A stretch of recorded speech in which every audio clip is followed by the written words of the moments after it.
Здравствуйте, я очень извиняюсь, что, к сожалению, я не могла быть с вами в Бишкеке, но я здесь, в Вашингтоне, у нас большая конференция в четверг, в пятницу, значит, я осталась здесь остаться и буду с вами поговорить через видеоконференц. Я буду выступить на английском, извините еще раз за это, но я потом с удовольствием с вами свяжусь на русском через интернет. So I was asked by the team to discuss memory issues and their study in the post-Soviet space, and so I will be briefly presenting you some of the main trends going on on memory studies in the post-Soviet space, and trying to show you which direction could be of interest for the Central Asian region, specifically knowing that memory research is really much more developed for Russia, Ukraine, and the kind of western part of the former Soviet Union than it is for Central Asia. So probably there are a lot of interesting projects and ideas to kind of develop for Central Asia. So I will be going over 4 or 5 main trends of memory research, and we'll be discussing them and what they mean for Central Asia.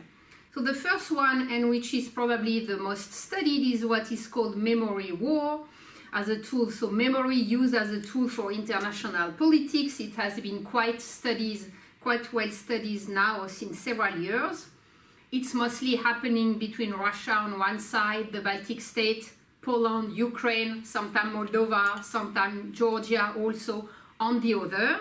And it's about discussing the memory of the Second World War, being used as a tool for managing the relationship between these countries, with Russia on one side having a positive narrative of its role in the Second World War as being a victory over Nazi Germany, and on the other side the Baltic state, Poland, Ukraine, having a more negative perception of the Soviet Union roles during the Second World War, and pushing for equating Nazi Germany and Soviet Union occupation during the years of the war.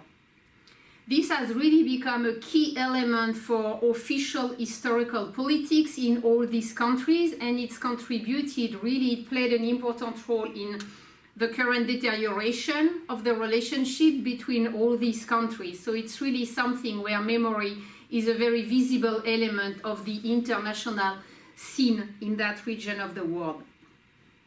For Central Asia, do we really see any risk of kind of rise of memory wars? I don't think so, for several reasons that make this concept less important for Central Asia. Of course, the legacy of the Second World War has been much more traumatizing for the Baltic states, Poland, Ukraine, and Russia than it was for Central Asia. So the memory of the war, even if it's very important in Central Asia, doesn't have the same kind of political aspect than it has in the western side of the former Soviet Union. Probably what we see already emerging is that not really memory wars between the Central Asian states, even if there are some historical moments that are kind of disputed between several countries of the region, fighting for deciding what should be considered as part of the national legacy and the national pantheon, but we cannot really consider that as memory war. What we see emerging slowly is, especially in Kazakhstan and Kyrgyzstan, is a much more confrontational toward Russia interpretation of Soviet history. We saw that 2 years ago, around the 1916 revolt centenary anniversary, and all the discussion that it created in Kyrgyzstan and in Kazakhstan.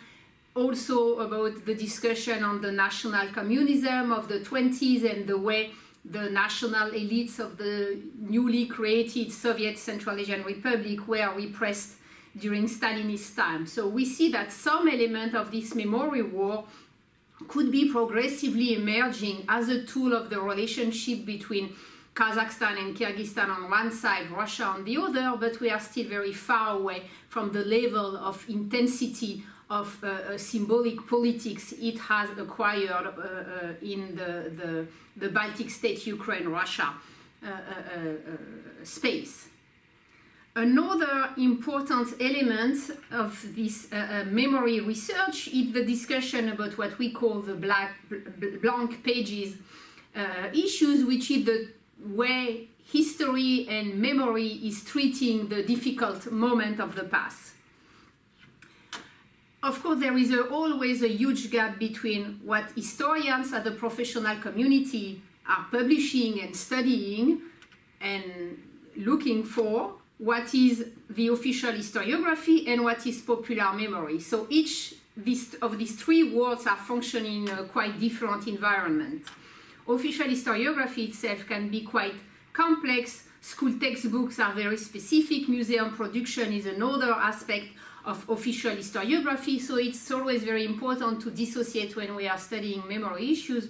Who are the actors and the producer of which memory and which kind of audience they are targeting?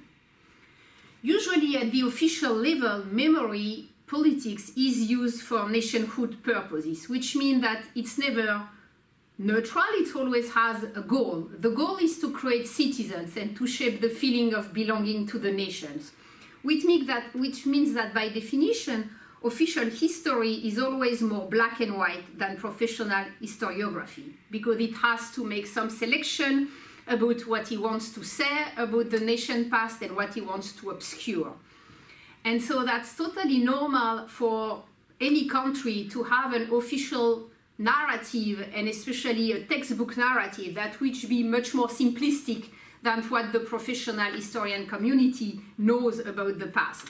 And I think on that it's very important to realize that this phenomenon that we have in Central Asia is really nothing specific to Central Asia. It's a totally normal trend that you can find all over the planet. The US historical policy is also very black and white in its vision of some element of the past.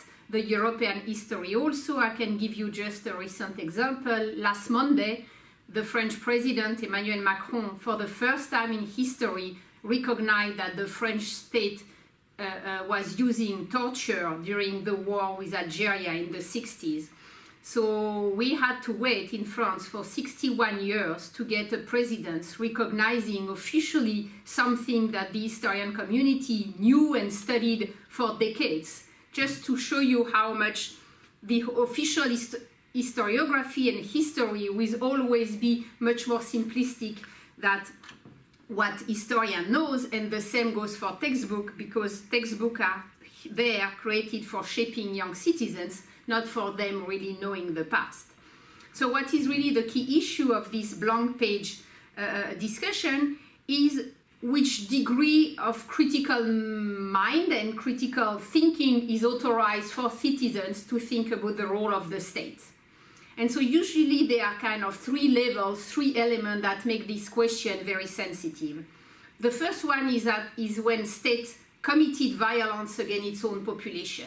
That's a very sensitive moment for official historiography, which usually doesn't know how to manage the feeling of creating citizens that can trust the state, while at the same time having to recognize that the state can commit violence against its own population. I will not develop on that because Sergei just before me talked about the repression, museology and museography, so you probably already discussed that during the conference. Another important key moment is everything related to elite legitimacy. And for Central Asia, we can see that, for example, in the difficulties of official historiographies to discuss the continuity of elites between perestroika time and post-Soviet time. And another specificity that we have in the Central Asian case is to have this kind of colonial or post-colonial context to discuss, in that case, what should be considered as being Russia's or the Soviet Union responsibility and what should be considered as our, like today's Central Asia, responsibility. So on these three elements, state violence, elite legitimacy, and deciding who is responsible for what, that three critical moments where usually official historiography tend to be more in favor of blank pages when they don't know exactly what they want to say, then they prefer not to say anything, while the historian community knows much more. So that's where really the gap between history as the profession and history as a narrative produced by the state, where the gap is really large. A third important element is to study, and that's really a growing trend of research, is to study memory as a cultural and societal product. And here we just mentioned one example, which is the one that is probably the most studied, which is everything related to Soviet nostalgia. One of the interesting elements with this aspect of research done on memory is that usually memory is always studied as an elite level production, but less as a popular production, because it's much more difficult to capture that popular memory than it is to study the elite level production on history. What is also very important that we often tend to forget is that cultural production is playing a very important role in memory. And here also we tend to look at more kind of political side and less at the cultural side of memory, but probably, and we see that in several studies done, for example, on the memory in Russia, is that films and miniseries, so everything that belongs to fictions, may have a much more kind of durable, long-term impact on the memory people have of some historical events that any kind of official text or documentary films or museum visit or textbook. So we often tend to forget that watching a historical film, a film about, for example, the Second World War, can really shape the mind of how people will think they remember or will have their own vision of the war. So this cultural production can be much more powerful in shaping memory perception than anything officially produced as a memory product. Something very important that I will be developing in the next slide is the role of family backgrounds and parents' identity in memory. That's also usually an aspect that tends to be forgotten in the study of memory in the post-Soviet space, because it's a much more difficult product to capture, but I will come back on that very soon. So globally, if we compare to what we have done for Russia, we have a lack of study on Soviet nostalgia in Central Asia. We have few texts that have been produced, but quite little compared to the way Soviet nostalgia has been studied in Russia. What is interesting about looking at Soviet nostalgia as a very specific category of memory product is that it's not about politics. It's all about everyday society, culture, about way of life, how people were feeling. And that allows to capture some really important way people remember what was meaningful for them or what they think today was meaningful for them at that time. What is also interesting, and that has been a really fascinating branch trend of research, is to look at Soviet nostalgia as a consumerist product or as a brand. And you can see that also in Kyrgyzstan or Kazakhstan. You have this fashion for kind of Soviet-style restaurants or cafe or clothes and so on. And so that's interesting to see how the consumerist aspect of Soviet nostalgia and of memory can in fact contribute to depoliticizing the object of memory. If you look at Soviet nostalgia as a brand for selling some product, you help the depoliticization process going on. And so this articulation is really an interesting one that would be worth looking at in the case of Central Asia. And then two important elements around this memory issue of as a cultural and societal product is that very usually memory is studied by political scientists or sociologists, but psychology can also bring a lot of interesting elements into the discussion. We know, for example, based on work done by psychologists, how much nostalgia is based on something that has disappeared. So it's precisely because we know that it will never come back that we are nostalgic for something. If these things was to come back, we would be less nostalgic. So it's a nice way also to look at what means the Soviet Union and the memory of Soviet Union for the post-Soviet citizens. We also have interesting research done on what is called the post-memory phenomenon that is the memory of something that we don't remember ourselves because we were not born at that time. And so we have really interesting study helping us understanding, for example, why young people who were born after the collapse of the Soviet Union or just during the last year of the Soviet Union can still feel some nostalgia for a regime and a culture that in fact they didn't know and they didn't live in. And what seems to be playing a very important role on how a memory is created of something that we don't personally remember as individuals is the role of family and of parents and grandparents in transmitting knowledge or memory of something that happened at their time.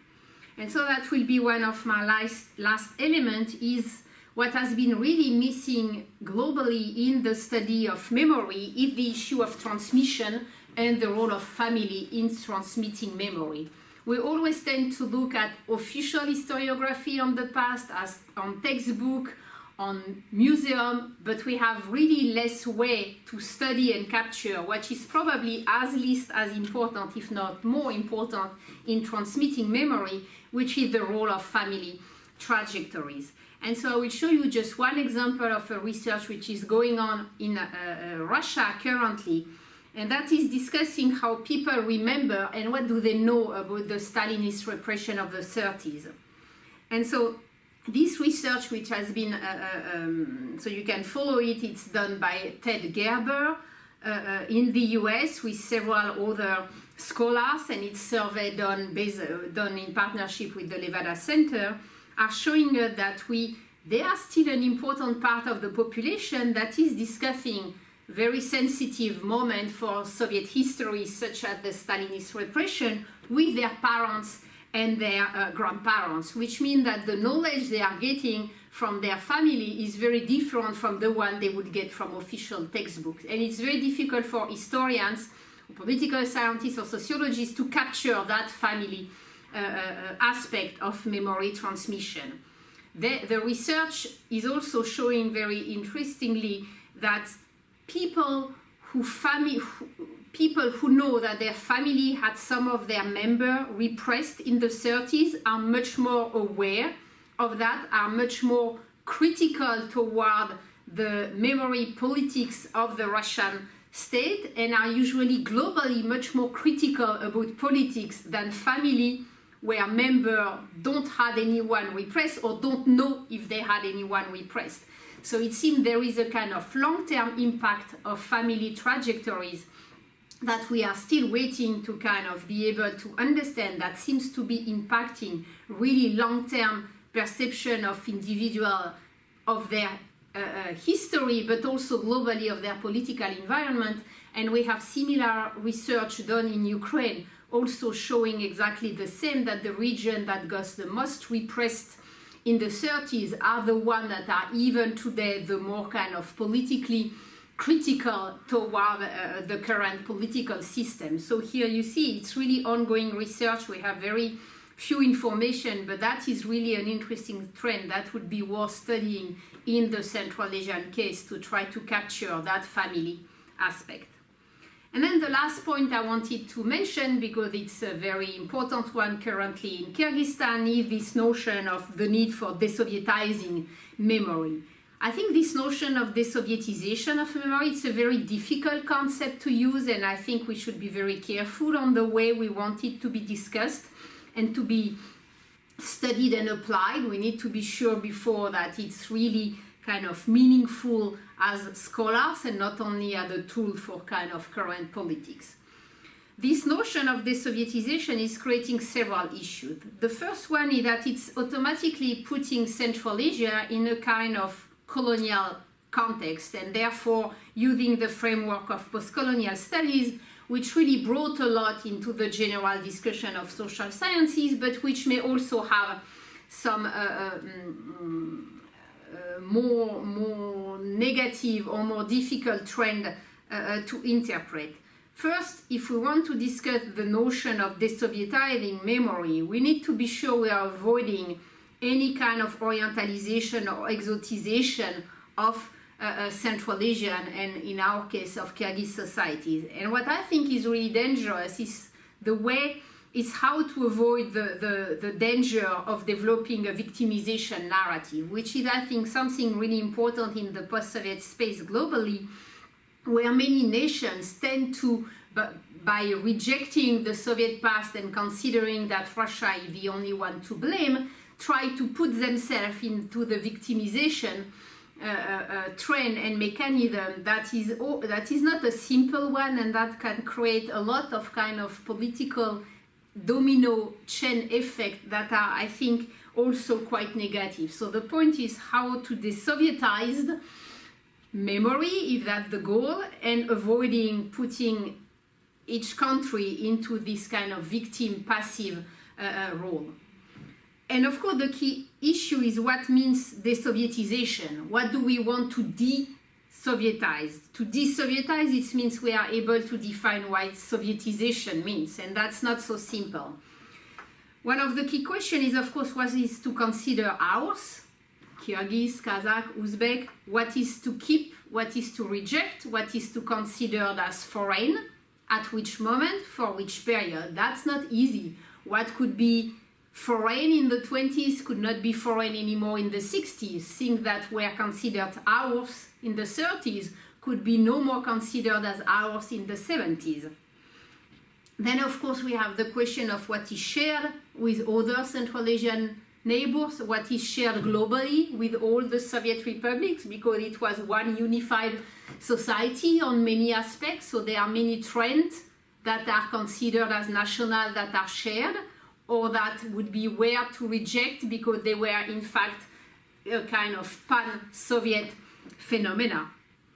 Then what seems to me very key is what is the differences between Russification and Sovietization. Do we want to de-Sovietize? Do we want to de-Russify? It's not exactly the same. Is Russification cultural or uniquely or only linguistic? Is Sovietization about ideology, about economy? Is that about culture and society? How can you de-Sovietize when the society has been so deeply transformed? You cannot go back in time and recreate from scratch what was existing before the Sovietization.